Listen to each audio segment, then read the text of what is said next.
fenomena bediding. Memasuki musim kemarau akan menyebabkan perubahan suhu ekstrim di beberapa wilayah di Jawa Timur, yang mengalami puncak musim kemarau di bulan Juli sampai dengan bulan Agustus. Fenomena ini biasa disebut dengan bediding, yaitu kondisi di mana pada malam hingga pagi hari terasa lebih dingin dari biasanya. Dan pemirsa, untuk mengetahui lebih lanjut terkait dengan fenomena bediding ini, saya akan mencoba untuk terhubung melalui sambungan telepon dengan Bapak Anjar Triyono Hadi, di mana beliau merupakan senior forecaster Stasiun Meteorologi Banyuwangi. Halo, selamat sore Pak Anjar. Selamat sore, Assalamualaikum warahmatullahi wabarakatuh. Waalaikumsalam warahmatullahi wabarakatuh. Baik Pak Anjar, saya Silvi dari Gatekeeper News FTV Jember, dan saat ini kami sedang melakukan siaran langsung terkait dengan adanya fenomena bediding sendiri. Pak Anjar, bisa dijelaskan kepada kami apa sih yang disebut dengan fenomena bediding itu? Bediding ya, bediding itu kondisi di mana pada malam hari itu suhu udara hingga pagi itu terasa dingin ya. Dari biasanya itu biasa disebut dengan bediding atau biasa disebut perubahan suhu. Itu dari panas menjadi ke dingin, Mbak. Betul. Kemudian Pak Anjar, apa sih yang perlu dipersiapkan oleh masyarakat sendiri untuk menghadapi fenomena bediding ini?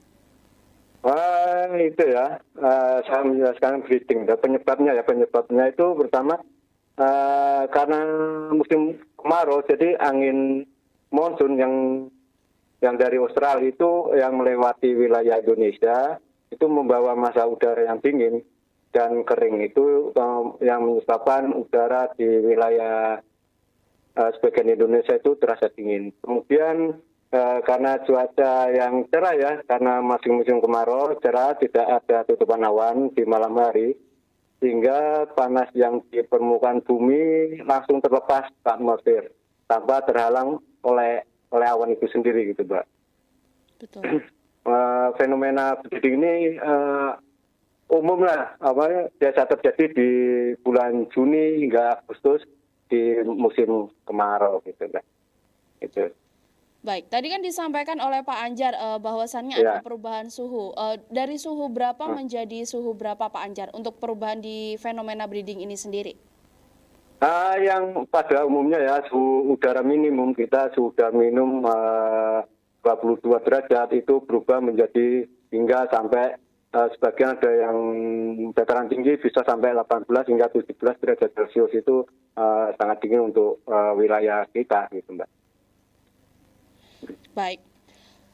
Terakhir Pak Anjar, himbauan bagi masyarakat untuk menghadapi perubahan suhu yang cukup ekstrim ini sendiri seperti apa agar supaya masyarakat tidak panik? Gitu ya, Pak bediding ini kita yang sebetulnya hal yang rumah, kita harus beradaptasi dengan perubahan suhu ini yang sering terjadi di musim kemarau. Jadi yang harus dihadapi masyarakat itu beradaptasi ya dengan perubahan suhu, dan otomatis dengan perubahan suhu yang signifikan itu akan mengurangi imun kita, Mbak. Jadi kita harus kita harus beradaptasi tadi, seperti kita yang memakai pakaian tebal untuk menghangatkan badan kita gitu, Pak. Dan asupan gizi yang seimbang untuk menjaga imun kita gitu, Mbak. Baik, disampaikan terima kasih kepada Bapak Anjar Triyono Hadi karena telah bergabung bersama kami sore hari ini di program Gatekeeper. Terima kasih Pak Anjar, selamat sore. Ya, terima kasih kembali, selamat sore, Assalamualaikum. Waalaikumsalam warahmatullahi wabarakatuh.